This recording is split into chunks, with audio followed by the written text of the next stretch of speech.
Hello and welcome to Mediumship Matters with me, Hannah Macintyre, Season 2, Episode 23, The Basics.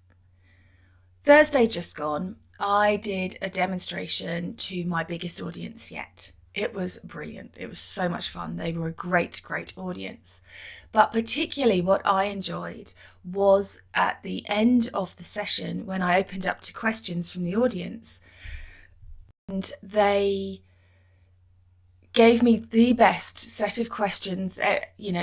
People were really getting involved in it, really thinking about what I was saying. And I could have just stayed with them way into the early hours if the bar wasn't closing.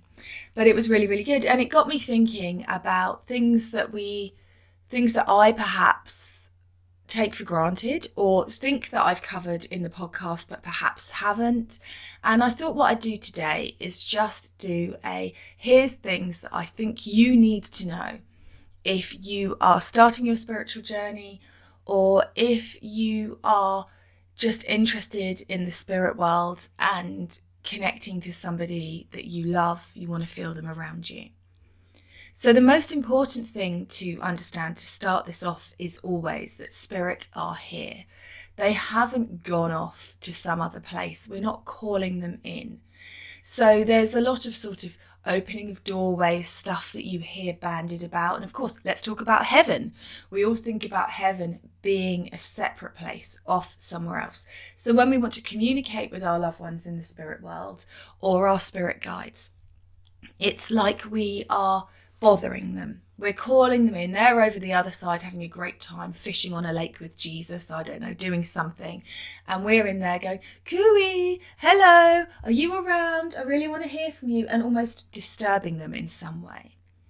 But we need to understand that the spirit world is multifaceted, multidimensional. We, spirit, are multifaceted, multidimensional. We are too.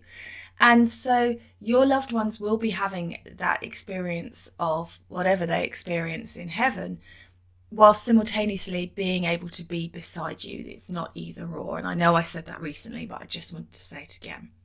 So you're not calling them in from somewhere else. You're not lassoing them through a doorway. They're just here. And honestly, that's what spirits show me all the time. There is no separation. The separation is a human idea. They're here. They're in spirit. They don't see it, I don't believe, quite the same way we do. Whenever I ask about that, I always see that scene in The Matrix where Neo can suddenly see the code. I don't know what they really see, but I know it's different to what we see in this physical space, because we are all creating our own projections here. So your experience on Earth is a reflection of what you yourself are projecting. It's fascinating. Anyway, this is the basics. I'm not going to go too far into that, but they're all here. They're all around us. Now, when we lose somebody that we love, I think we all have this idea that it's going to be a bigger presence, that it's going to be stronger or clearer or more physical in some way.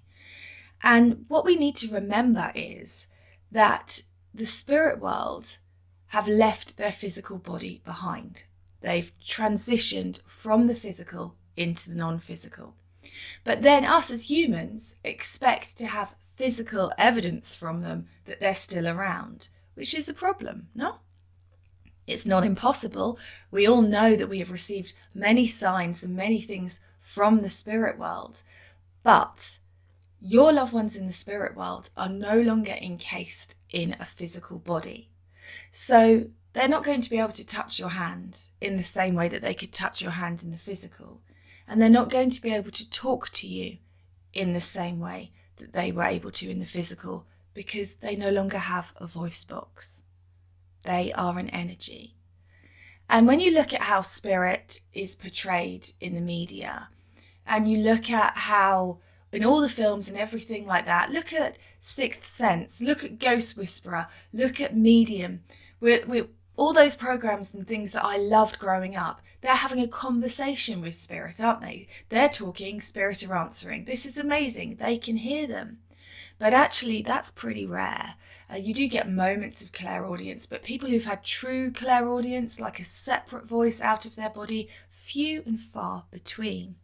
So what you're getting from spirit is them communicating with you through energy. And energy is subtle. We feel energy all the time, every day, all those moments. We're experiencing, processing, understanding energy all the time. So I'm going to put a little pin in that bit for a moment. And now let's talk about spirit guides.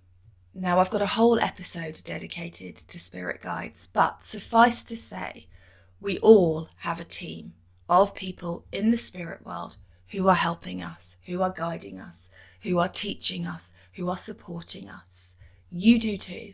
Whether you can feel them or not, they are there. And the other thing we also need to remember in this mix of spirit that we're working with is that you are spirit. I am spirit. So it's very easy, I think, to think about spirit as separate to us as humans. But you have to remember that the humans are also spirit. We are also spirit having a human experience. Everybody, even the arseholes. Who knew it? So when we are wanting to experience spirit and we're wanting to have a big feeling from spirit and a big knowing from spirit and a big understanding from spirit, do you feel your own spirit? Do you connect into that? Because that's the most compatible frequency to be able to communicate with the spirit world. So many of us start this journey thinking that it's going to be a journey out. I know I've said this before, but you do. We all think it's going to be a journey out of connection, and it always is a journey into the self, into the soul, working through those layers of human doubt, damage, confidence, all of those things to be able to get to a place of strengthly, there's a word for you, strong connection with the self, which is how you communicate with spirit. So the number one way that spirit communicate with you is through how you feel. The problem being, as human beings, we have been completely conditioned to not listen to how we feel. And this is the problem. Spirit aren't about the intellect. They're not talking to you in the same way that I am speaking to you right now.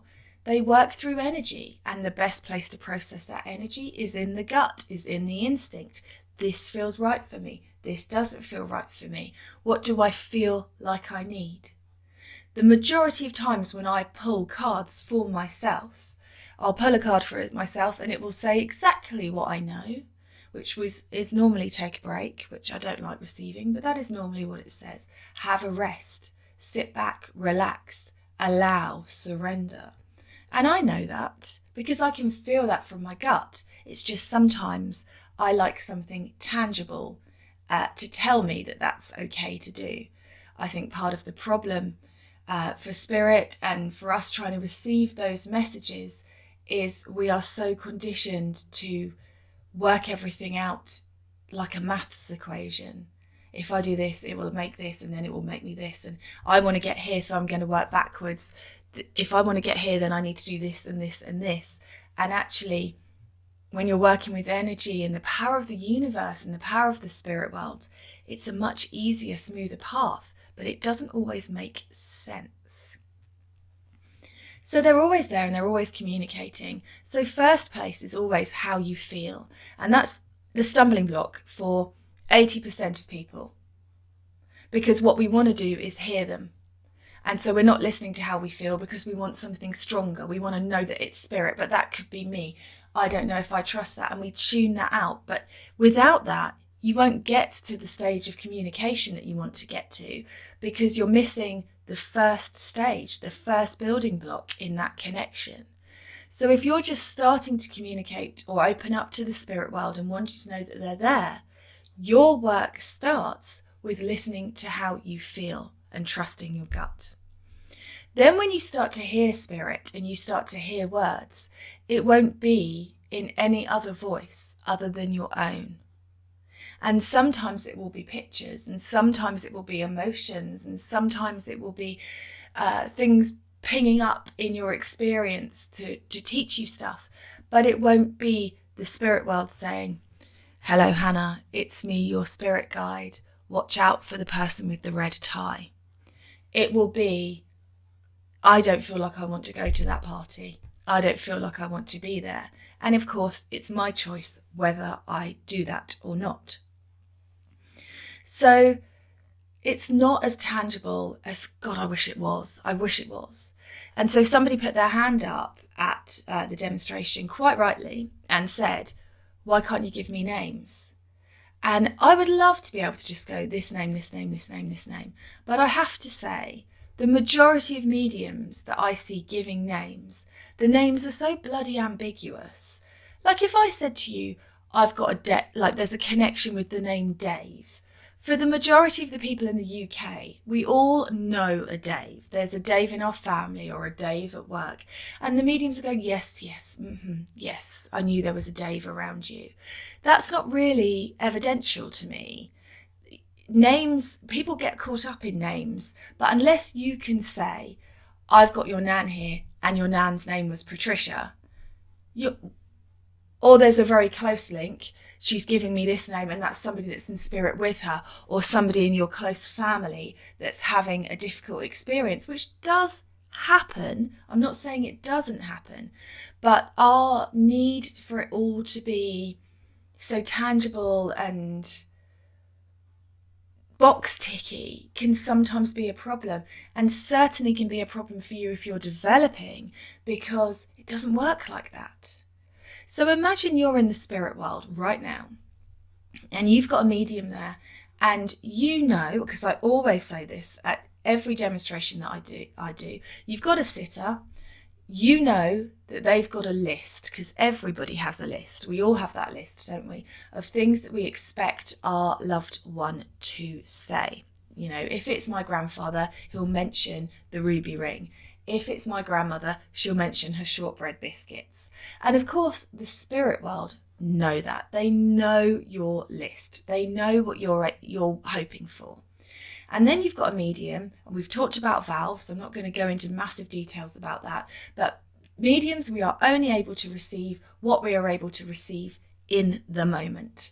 So we turn to the spirit world. Wouldn't it be lovely if she could come in? If it was my nan, she'd say, "Hello, it's Nana, Patricia. I lived at number 9. My birthday was in March. I died at this age. I did this, I did that." But I've never met a medium yet who can actually do that. And I don't think that it's possible. I think there's moments of real beauty and clarity, yes. And the evidence should be good, yes. But the problem is, we all have this expectation, and then that expectation becomes your own expectation when you start developing. Now let's think about why spirits come in. Why do spirits come in? Why do they want to communicate? What are they doing? And it's to show you they're with you, is it not?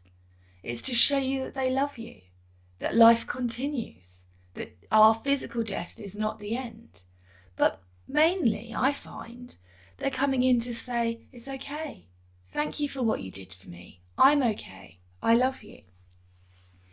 And that's a completely different thing to, my name is blah, blah, blah.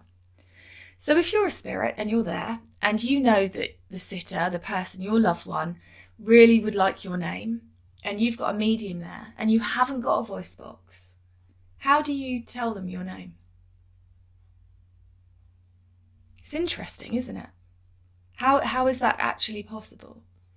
And I mean, I've had a few great ways of them doing it. So one of the funniest ones, I think, for me is, I don't know if you've seen 21 Jump Street with Channing Tatum in, but there's a stupid scene in it where he's pretending to be somebody else, and he says, "My name's Jeff." You'll look it up and it won't sound like that at all, but in my head, that's how it sounds. And I had a gentleman come through who showed me it like a GIF. And it was, "My name's Jeff." And funnily enough, that was multi-evidential, because his name was Jeff, but also he was a computer programmer. So it was funny that it came through as a GIF. So I'm not saying it's impossible, but what I'm saying is if that's the only thing you're willing to receive or the only way you're willing to receive it, it can be very, very difficult to receive that. So we're working on being as open as we possibly can all the time. So you want to start, like I said, by connecting to your instinct, trusting your instincts. What do I feel like I need today? What do I feel inspired to do? What do I feel isn't working for me? Where do I feel like spending my time? And then, of course, you start opening up to try and communicate. Is there anybody there? And they'll say, yes, we are. And you'll go, well, of course you're going to say that. I heard that in my own voice, in my own head. That's rubbish, but that's how it works. So, of course, they're going to answer you like that. But you could just start building that, and don't build it in a pressurized way. It makes me laugh when I look back. I used to expect spirit to come in and speak in some weird voice with weird language, but they're not actually using language. Language is a human construct. So they're coming in with me and talking to me in my language. I'm filtering it through my filter of my language and my understanding. So it's my interpretation of the energy I'm getting, if that makes sense. I hope it does. I've just realised I've said if that makes sense again, and I was trying to give up saying that because I say it so much, but it's very hard when you're just talking to a computer screen by yourself and you've got no idea. So that's where that's at. Now let's talk about different frequencies of energy, because this is interesting to me too. One of the things that I find people don't really understand is that there are different ways of communicating with energy. So when I'm teaching, and different teachers, different mediums use it different ways, so I can only talk about me, but psychic is energy to energy reading. So that is me reading your energy. That is you reading my energy. That is me reading the energy of a plant, a room, a space. That's auragraphs. That's energy work. That's, and we do that all the time, psychic. You go into a room, you can tell if somebody's had an argument. You see your best friend, you know she's having a bad day, regardless of the smile she paints on her face. That's all that instinctive psychic work. And I think we work psychically an awful lot. Now, when you look at somebody's energy, when you learn to sort of feel into somebody, which is most of you will be able to do pretty much instantly, but you just won't be able to believe that you can. You'll be able to feel things in their energy, things coming in, things leaving, stuff like that. But I just want to say at this point, generally speaking, the future is not written in stone. So you can feel things coming in somebody's energy, but it's up to them whether they accept it or not. The number of people I've done readings for where they've had this beautiful sparkle of power and potential, and you've given them, you can see them light up, and that energy comes closer and closer and closer during the reading because you're really helping them to tap into it.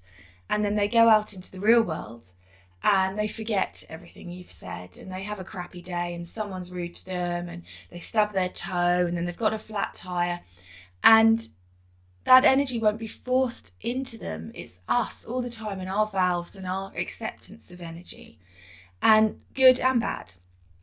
So the future is not set in stone. You open up to experiences and energy through how you're feeling. So psychic readings give you a snapshot of what's available to you, but it's up to you what you do with that. But to me, psychic doesn't involve spirit in the same way.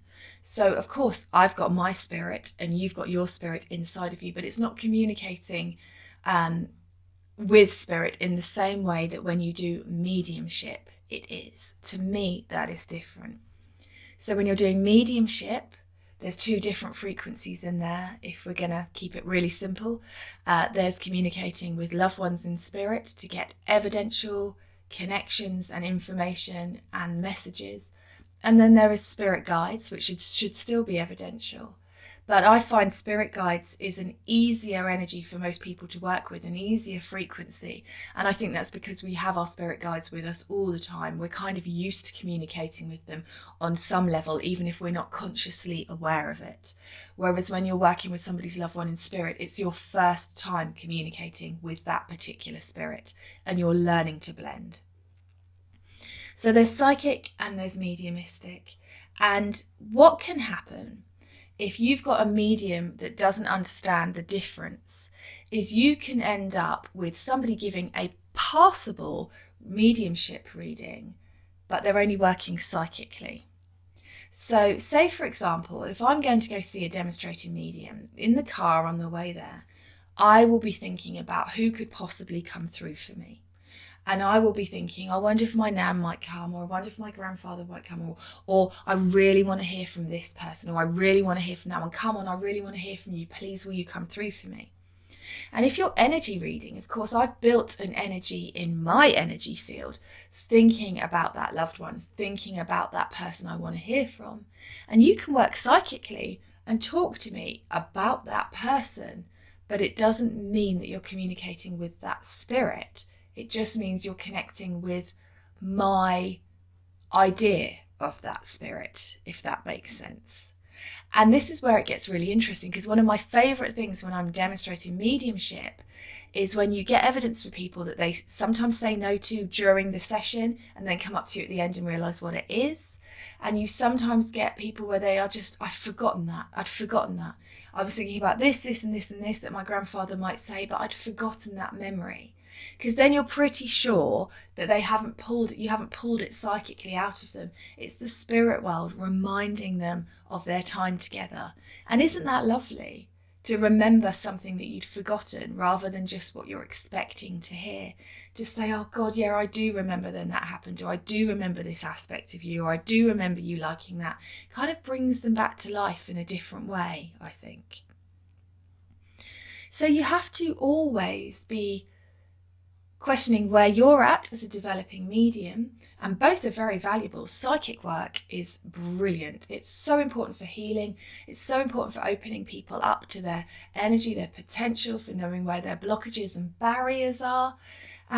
But you should know where you're at. You should know where you're working. And most of the time, to be honest, I know I'm doing that because I can feel the difference. However, that took me a long time to get there. So before I could feel the difference, before I had any different experience from it, I would just ask. I'd send that thought out. Where am I working right now? And you'd hear it in your head. Psychic. And you can, any medium you go watch, you can say, where are they working right now? And you'll hear it in your head. Psychic. Mediumship. And you can have that experience because some mediums don't understand the difference and don't control where they're working. And yes, splitting hairs, is it really that important? Well, I would say it is. Because I think if you've booked a reading with me and you want to hear from your mum, then you should know that I'm communicating with your mum. If you've booked a reading with me and you want my advice, that's different. Does that make sense? I hope it makes sense. So, oh, God damn it, I've said it again. But you get it, yeah? So I do think it's important, but I also think it's important because when you know when you're working and you set your mind's intention to whichever frequency you want to work in and you understand how it feels and how it works, you get a stronger flow. Whereas if you're working in all of them or you're not really being specific, it becomes slightly more muddled. So just to expand on that further, let's talk about the clairs, all the different ways that you can receive energy and interpret and understand energy. If we're talking about clairaudience, so hearing the spirit world, the majority of people that I have ever worked with do not hear a separate voice. It's hearing the voice of spirit in their own mind. And the same goes for smelling spirit. Now, this is an interesting one. So here's the perfect example for you. I gave it to my students on Friday. Imagine the smell of gingerbread, and hopefully all of you know what gingerbread smells like. If not, imagine the smell of a rose.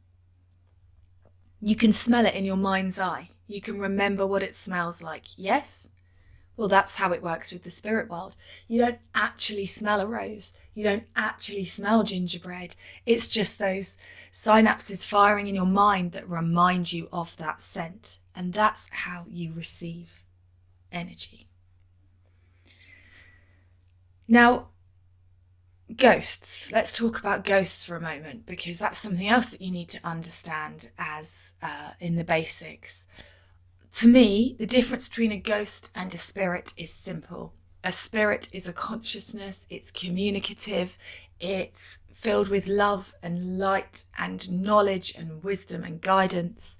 A ghost is like an echo of somebody that walked here on the earth.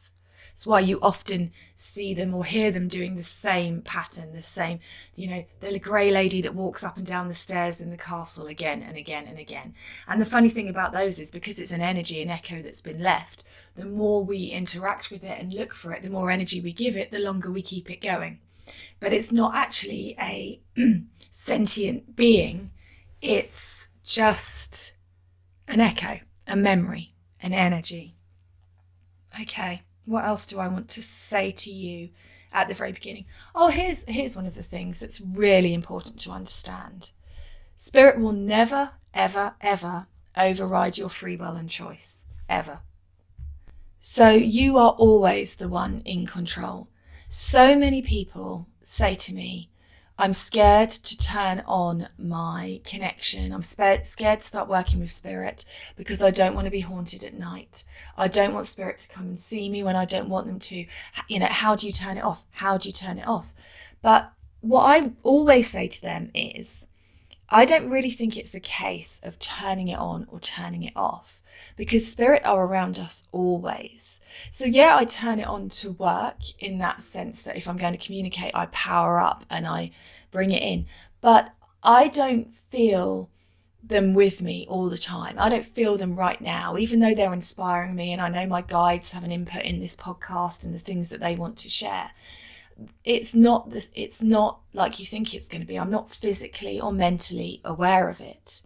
And I never, ever get woken up at night, ever.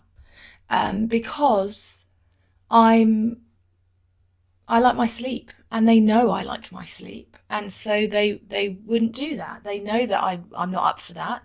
And my deal with the spirit world is pretty simple. It's, if you need me, let me know and I will be of service. But unless it's an emergency situation where I can be of service, office hours, please.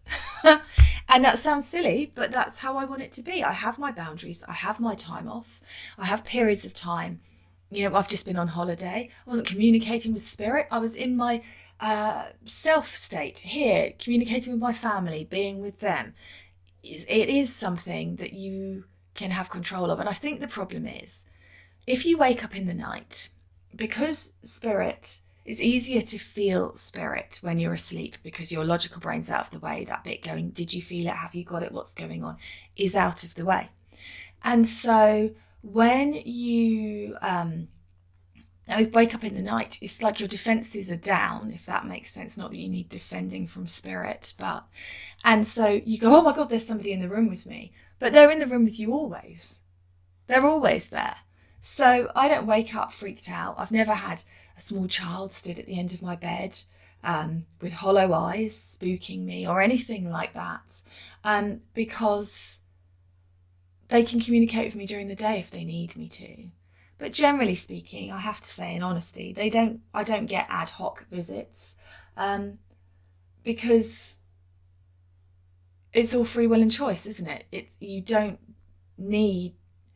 If someone's not booked a reading for me, it's very, very rare indeed that the spirit world will make themselves known, because that person hasn't chosen to communicate with them. So that's really important to understand, boundaries and barriers. And you might wake up in the night and you might feel spirit with you, but you just roll over and go back to sleep. Thanks very much. Bye. See you in the morning. That's all I do. Just like sometimes when I know that I've got a spirit link reading coming, I can feel the person's loved one with me, but I don't communicate with them until it's time. I just acknowledge, hello, I can feel you there, but you've got to wait. It's only 8 a.m. They haven't booked till 11. I'll see you later. Same difference. So it doesn't impact my human life at all. It's made my human life better because I know they're there and I know I'm supported and I know that they love me and I know I'm safe. But they haven't ever overridden my free will, ever. Right, and the other thing I just want to touch on once more, because I mentioned it the other day, but it's really, really important, is meditation is great, but it's not the be-all and end-all. If you want to communicate with spirit, your work is about getting your energy as clear as possible, getting your energy as secure and safe and nurtured as possible is probably the best words I can use. So don't force yourself all of a sudden into meditation and think that it's going to work for you. I mean, ultimately it really does help, but it's not the be all and end all. But also don't think because you've meditated for 10 days that you should be expecting Archangel Gabriel to pop up at the end of your bed with a really powerful divine message, because it's not always all about the epic stuff.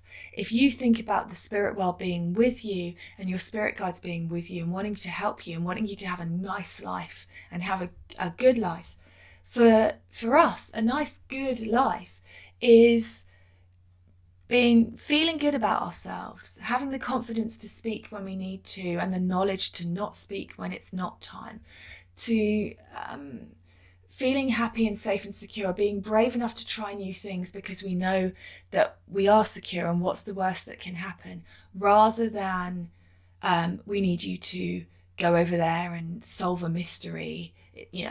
We're not hobbits going on a magical quest, although it is pretty magical when you think about it.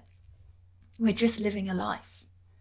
And so when you're working with spirit, the majority of the messages are about living your life, having a good life, being happy, being secure, and finding ways to get the things that you want. So there we are.